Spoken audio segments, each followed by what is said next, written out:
Good morning guys, this is Maine and welcome to my vlog. So today, dapat magdidilig ako pero may nakita akong parang palaka ata to na hinukay yung supya ko. Ayan o, ang laki nung hukay niya. Tapos yung hukay niya, ang lalim. Tapos yung mga ugat na galaw niya, kaya palang tataka ko ba't may mga aerial roots. Yung pala kinalkal niya.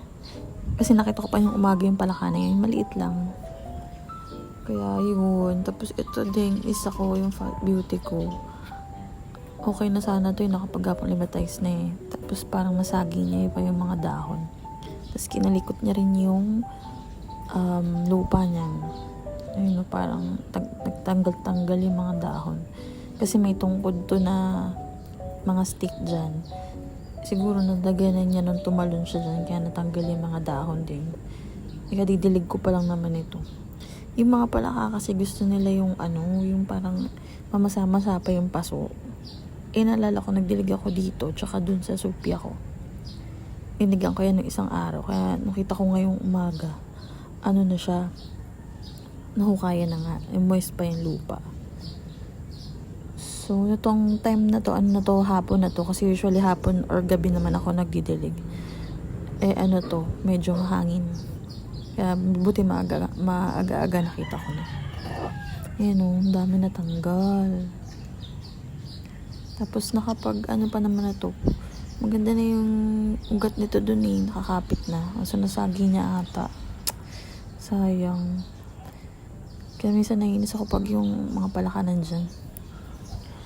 Yan, sana mapropagate ko pa itong mga to. Ay, nako, that's life. Alam mo yun, yung ang ganda-ganda na tapos ganyan yung mangyayari. Yung talaga nakakainis minsan sa garden. Tapos syempre, alagaan mo na naman para makapag-adjust na naman yung halaman. Yun o, nakalbo na siya. Wawa, si Fat Beauty. So anyways, yun nga, nagdidilig ako ngayon. Kasi hinahabol ko yung panahon dahil medyo mahangin na to eh. Kasi nung umaga, maalinsangan pa. Tsaka nung isang araw, kaya hindi ako nagdilig. Kaya medyo ilang na to eh, parang weeks na hindi ko nadiligan. Yan, si Salmon, namamayat na rin siya. Si Salmon nahilig sa araw to. Tapos ito mga propagation ko na Ellen, Aaron Pay, yan, Chloe. Ito rin si Sedum Monroe. Yan, medyo mahilig dito sa tubig. Ito pala si Ivory Tower. Yan, napansin ko may baby na siya sa gilid. So, maka-adjust na to. Hindi lang talaga na sila ganun kaganda. Pero buhay naman sila. Ngayon o, daming babies. Parang 3 ata yun. Pero yun nga, hindi na siya chubby. Pero yung itong pinaka-crown niya, mataba naman. So, siguro okay naman siya dyan. Ewan ko kung ano mangyari dito pag summer. Sana makasurvive siya. Ito naman si Cream Tea. Matagal ako din nakapagdilig guys. Kaya ngayong vlog na to, puro dilig to. Yan, si Missing You, tsaka si Black Crystal Rose. Pag gusto nyo na medyo stress sila, konting tubig lang ang nyo, ididilig nyo. Yun sapat lang. Pero kung gusto nyo na makapag-produce ba sila ng maraming dahon, kasi since growing season ngayon, i-full water nyo sila. Itong ko na to, Murasaki, hindi ko gusto yung soil mix niya. Baka magdagdag ako ng lupa pa dyan, kasi parang payat sila, tapos parang di lumalaki. Yan si Berserk. Ito naman si Macdogali. Si Macdogali pahiga na kasi nahabol niya yung araw. Yung Alba Beauty, parang okay naman siya so far. Hindi maarte. Tsaka si Purple Card. Mga na to guys, mga nasanay na sila sa araw. Nakapag-adjust na sila ng hanggang afternoon sun. Tapos ito sa Dark Blossom, hindi ko pa na-check kung may babies na yan kasi nga nawala na yung crown niya. Konting tubig lang pag mga ganyang succulents. si Macdogali. Mahilig sa tubig yan, pero gusto niya fast draining. Tsaka si Missing You na 2 heads, pero magkahiwalay yan.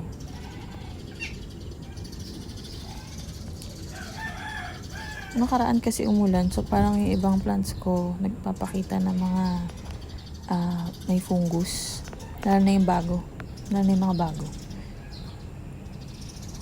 Yan naman si Ruby. Pink Ruby. Hindi ko na naalagaan. Kasi nakatago siya dyan. Tapos dito, si Hakuho. Si Hakuho, nilalagyan ko na lang yan ng vermicast. Di ko na siya i-repot. Tapos dito, nagtatanggal ako ng dahon. Kasi as expected, ito si Supreme, parang lumiliit na siya.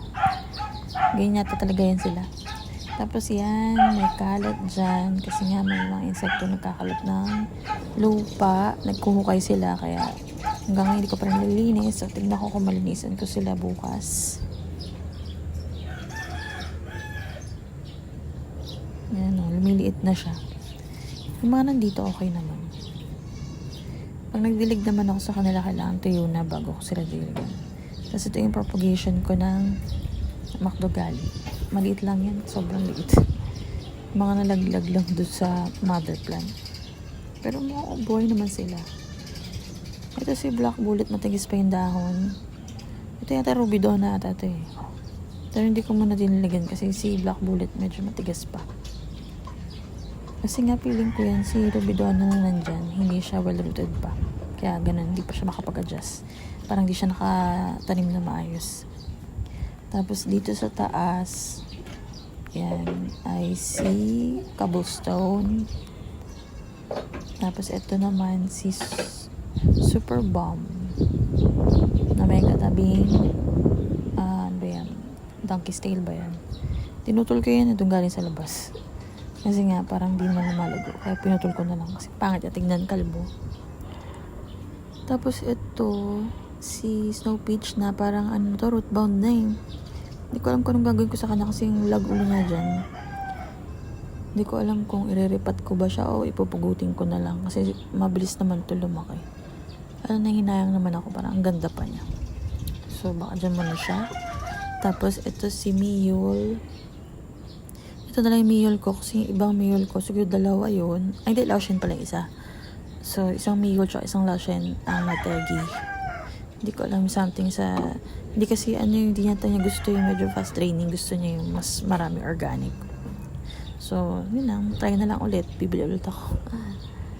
Tapos ito yung dati na nag-yellow nung summer, tapos pink naman yung mga nakaraang tagulan. So ngayon growing season na siguro niya, kaya siya, parang green na lang siya. So, by summer, expect ko magta-transition na naman sa yellow and green. Matibay ito, hindi ko lang alam kung ano name niya. Kaya lang parang lumiliit na yung, niya, no. Hindi ko alam kung kakat ko siya, ibibehead ko para maging lush siya ulit. Tapos dito, ito naman yung mga matitibay eh. Expect na natin na hindi sila masyado maarte. Lalo na pag nakapag-adjust na. Si Tinkerbell, hindi ko siya pinapaulanan kasi mabilis marat yung stem kapag naarawan. Pati ito si Peridot, ganun din. Medyo maselan. Ay, hindi naman maselan, pero yung bang pag naarawan sila. Tapos dito,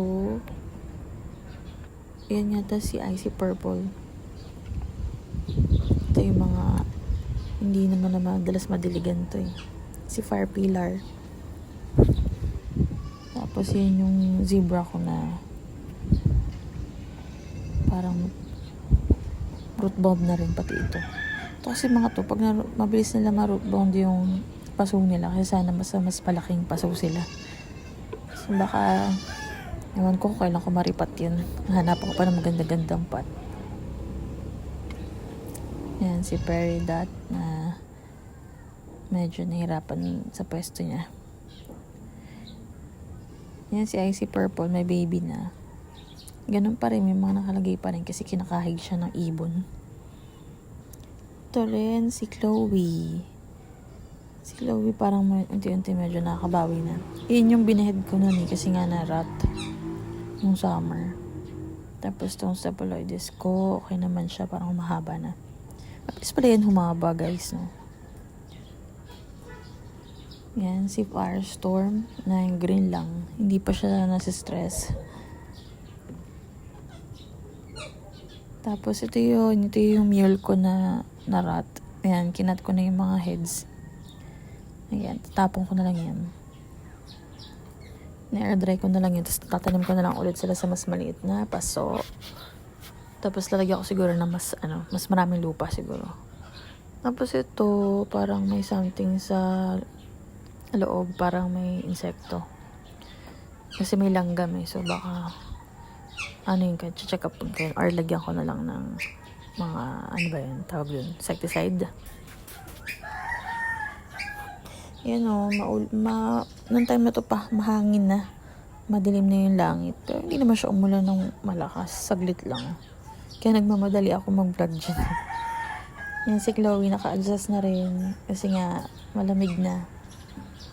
Ayun may mga langgam siya guys. Yan, sana mamula-mula na yun si Chloe. Si Chloe, si Cheesecake pala yun. Tapos ito guys, 'di ba nirepat ko to si string of hearts. Tapos yung isang niya, ano ba tawag doon, yung parang pinaka bulb. Nagsanga siya ulit ng variegated. Ayan. So yun lang, cute lang. Kasi siguro naka-adjust na siya ulit sa bagong paso. Tapos ito talaga na yung regular, talaga mabilis sumaba. Mas mabilis sumaba kaysa rito sa variegated, no? Pero okay lang. Ganda pa rin. Yun lang. Tapos check na lang kung baka may mga nakakalimutan na diligan. Kasi nga, tagal kong di nakapagdilig ata. Medyo nag-iingat pa rin ako magdilig ngayon kasi hindi naman sobrang lamig pa ngayong mga nakaraang araw, diba? Parang minsan, may time pa nga na parang halos summer ang init. Ngayon naman, buong week yata na to parang, ulan init, tapos makulimlim. Tapos pag umaraw, sobrang init. Magulo yung panahon. Yan, buhay tayo dyan, magdilig. Ay, nako, pahirapan magdilig. So, yan, sana maka-adjust tong donkey's tail dyan. So, yun lang guys. Wala naman tayo masyadong ganap. So, pinilit ko lang maka-vlog kasi wala akong ma-upload. Thank you for watching. Hanggang sa susunod ulit. Bye. Thank you.